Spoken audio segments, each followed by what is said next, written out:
Pemirsa, lantas benarkah 9 hakim konstitusi sudah bersepakat untuk mengubah sistem pemilu dari terbuka menjadi tertutup?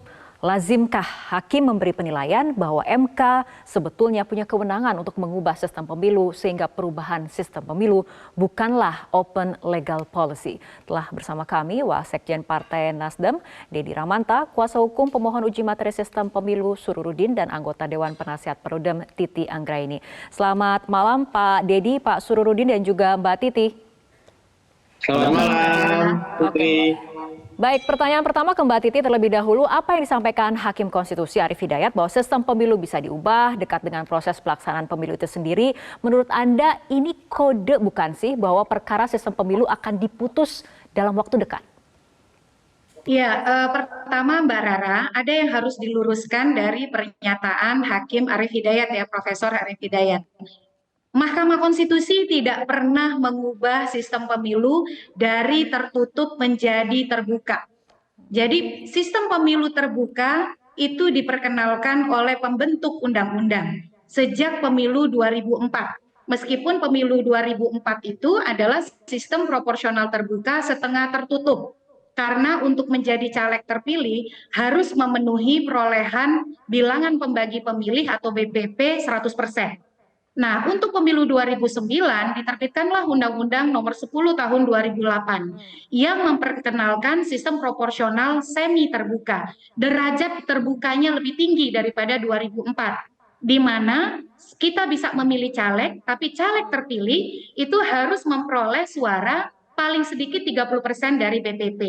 Jadi yang diubah oleh Mahkamah Konstitusi pada putusan nomor 2224 tahun 2008 itu dibacakan 23 Desember 2008 bukan dari tertutup ke terbuka, tetapi mengubah variabel dari salah satu sistem, yaitu penentuan calon terpilih. Dari yang semula caleg itu untuk bisa mendapatkan kursi yang didapat oleh partainya harus memperoleh sekurangnya 30% dari kuota harga kursi atau BPP tadi, menjadi sepenuhnya berdasarkan suara terbanyak.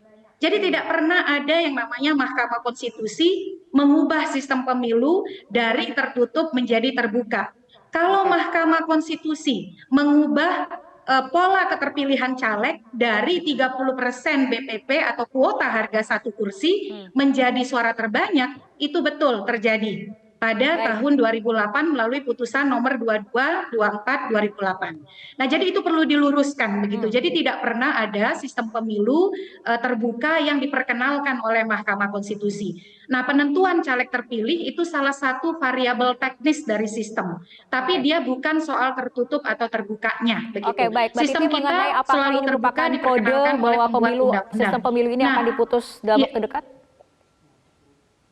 Ya, jadi terkait dengan apakah mahkamah berwenang misalnya mengubah sistem atau tidak, kita perlu melihat beberapa putusan Mahkamah Konstitusi terakhir. Jadi ketika pasca 2008, variabel-variabel teknis sistem pemilu itu selalu diserahkan Mahkamah Konstitusi kepada pembentuk undang-undang.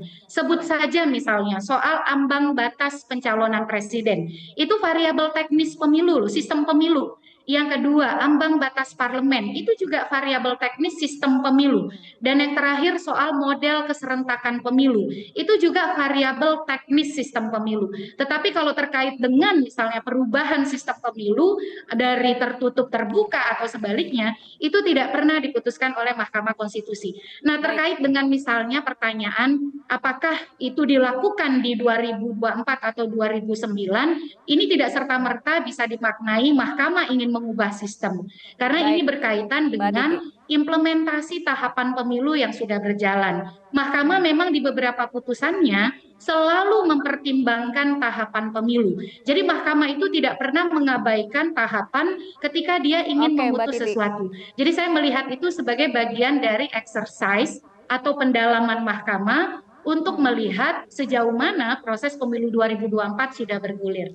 Oke, baik.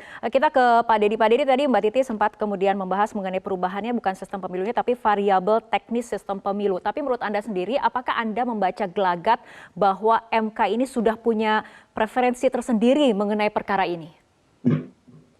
Ya, ini gejala wacana untuk kemudian mempengaruhi pikiran publik, mengubah persepsi dari proporsional terbuka menjadi tertutup itu sebenarnya kami rasakan dirancang secara sistematis. Meskipun pada ujungnya kami yakin bahwa secara politik sistem pemilu itu tidak boleh dirubah. Kenapa?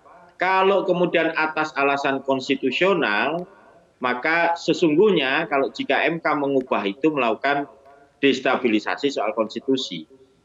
Apa kepentingan-kepentingan yang mendasari sehingga kemudian itu dilakukan perubahan secara drastis. Kita ingat betul bahwa peningkatan derajat keterbukaan ini itu juga pernah diputuskan oleh MK di tahun 2008, tanggal 23 Desember kemarin. Yang ingin justru kita pertanyakan, agenda-agenda setting opini yang sedang terjadi ini bertepatan dengan sebuah proses politik yang mana sesungguhnya ini bukan persoalan yang sangat urgent. Para yang mendalilkan bahwa sistem terbuka ini merugikan para pengurus partai dan seterusnya, saya kira itu tidak benar juga. Itu satu. Yang kedua, apa yang harus kita pahami bahwa partai dan rakyat itu derajatnya lebih tinggi rakyat. Rakyat menghendaki bahwa mereka bisa direct memilih calon. Rakyat menghendaki bahwa kemudian aspirasi mereka kalau memilih calon secara langsung yang kemudian dikanalisasi lewat partai itu jauh punya derajat keterwakilan yang lebih baik. Sehingga kalau kemudian Mahkamah Konstitusi mengembalikan ini menjadi ke zaman yang lama, kembali ke sistem yang tertutup lagi seperti zaman Orde Baru, sesungguhnya kita sedang bersama-sama secara sadar melakukan kemunduran proses demokrasi. Ini harus kita cegah, ini tidak boleh dibiarkan. Tidak boleh kedaulatan rakyat kemudian dirampok oleh alasan-alasan politik yang bersandar pada tafsir konstitusi. Oke, baik. Jadi, pertanyaan selanjutnya ke ini yang Pak sangat Sururudin. dirugikan sebenarnya proses partai politik ini, Mbak Fitri. Oke, Pak Dedy, kita ke Pak Sururudin. Partai politik terkait sangat dirugikan sebetulnya di tengah proses seperti ini. Oke, baik. Pak Surudin, sebetulnya ada atau tidak di permohonan Anda bahwa perkara sistem pemilu ini harus berlaku pada pemilu 2024? Tapi tahan dulu jawaban dari Pak Surudin, kita akan ikuti jeda berikut terlebih dahulu. Kita lanjutkan kembali perbincangan. Pak Surudin, sebetulnya ada atau tidak di permohonan Anda bahwa perkara sistem pemilu ini harus berlaku pada pemilu 2024? Ya Mbak, selamat malam. Jadi kalau dalam permohonan kami telah tegas menyatakan kepada Mahkamah Konstitusi bahwa kami memohon untuk percepatan proses persidangan pada permohonan kami ini, karena kami juga sudah mengajukan provisi yaitu untuk diutamakan pemeriksaannya sejak bulan November. Jadi karena ini terlalu lama, karena banyaknya pihak terkait, ada sekitar belasan, 14-15 pihak terkait yang itu membuat sidang ini jadi panjang. Kalau sesuai rencana kami mengajukan ini pada bulan November, artinya masih 1 tahun 4 bulan, jadi masih cukup waktu dari KPU dan para pihak untuk menyiapkan diri terkait adanya perubahan sistem pemilu.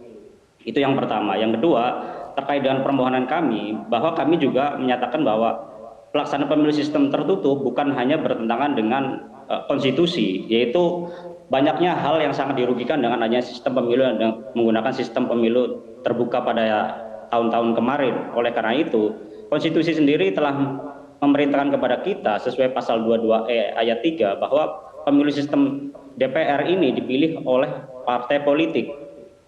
Hal ini berbeda dengan sistem pemilihan Dewan Perwakilan Daerah. Oleh karena itu, pertanyaan dari ahli-ahli yang kemarin disampaikan dan ditanggapi oleh Majelis Hakim tentunya sangat tepat. Karena apa?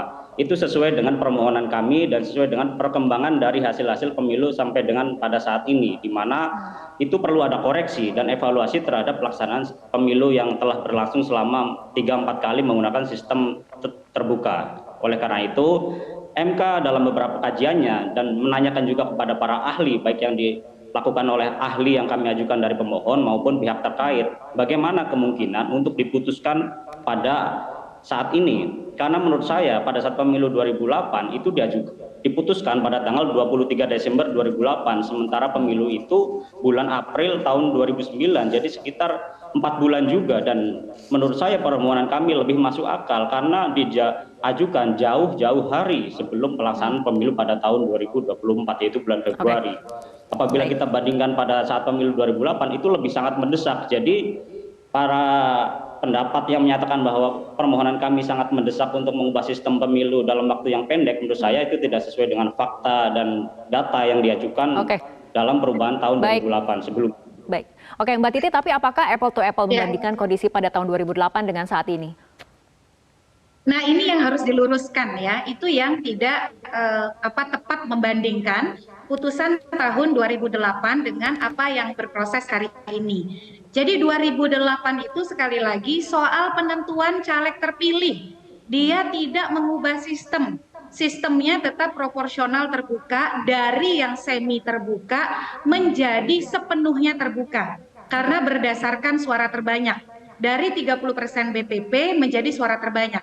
Jadi yang berubah itu adalah pola kompetisi di antara sesama caleg untuk mendapatkan kursi. Kalau sebelumnya masih ada peran nomor urut, kalau dia tidak mendapat 30% dari BPP, berubah menjadi sepenuhnya berdasarkan suara terbanyak. Kalau sekarang yang diminta oleh teman-teman, itu fundamentalnya sudah tidak relevan diterapkan di 2024. Mengapa? Karena kita sudah masuk kepada tahapan pencalonan. Sistem pemilu proporsional terbuka itu bukan hanya berdampak pada pola menempatkan caleg pada nomor urut, karena itu akan berpengaruh pada pola kompetisi di lapangan, tetapi juga dia sudah mulai berpengaruh ketika desain pendaftaran dan verifikasi partai politik di Undang-Undang Pemilu kita itu menyelaraskan dengan sistem pemilu. Mengapa sejak pemilu 2004 menjadi peserta pemilu itu jauh lebih berat daripada pemilu 99? Karena kita berubah dari tertutup menjadi terbuka. Jadi ruang kompetisinya dibuka menjadi lebih luas karena melibatkan caleg. Jadi ada pengetatan persyaratan kepesertaan parpol di pemilu, itu yang pertama. Yang kedua, ketika saat ini pencalekan, ketika partai sudah memasukkan daftar caleg ke KPU, pola sistem pemilu proporsional terbuka juga sudah mempengaruhi. Misalnya, ketika caleg memilih nomor urut, itu tidak serta-merta berorientasi pada nomor urut kecil. Sebagai contoh, misalnya Kang Deddy ini partainya nomor urut 5. Bisa jadi dia lebih senang nomor urutnya itu 5, karena supaya sama dengan partainya. Jadi ada pola yang digunakan sebagai pendekatan kampanye yang ditopang oleh penggunaan sistem. Dan yang terakhir adalah soal pendidikan politik. Karena dia mengubah cara relasi dengan caleg dari terbuka menjadi tertutup, itu tidak boleh dilakukan karena prosesnya kalau misalnya Pak Suruh lihat, interaksi antara caleg kita dengan konstituen itu sudah berlangsung. Jadi sebaiknya kita tutup buku soal pembicaraan mengubah sistem pemilu untuk 2024 karena arena kompetisinya sudah berlangsung dan mengubah sistem di tengah jalan itu akan menimbulkan permasalahan dan ketidakadilan baru. Oke, baik. Selanjutnya kita akan membahas mengenai wacana pemilu hybrid yang lagi-lagi digulirkan oleh Hakim Arief Hidayat. Apakah ini relevan apabila diterapkan atau tidak relevan? Kita akan bahas usai jeda.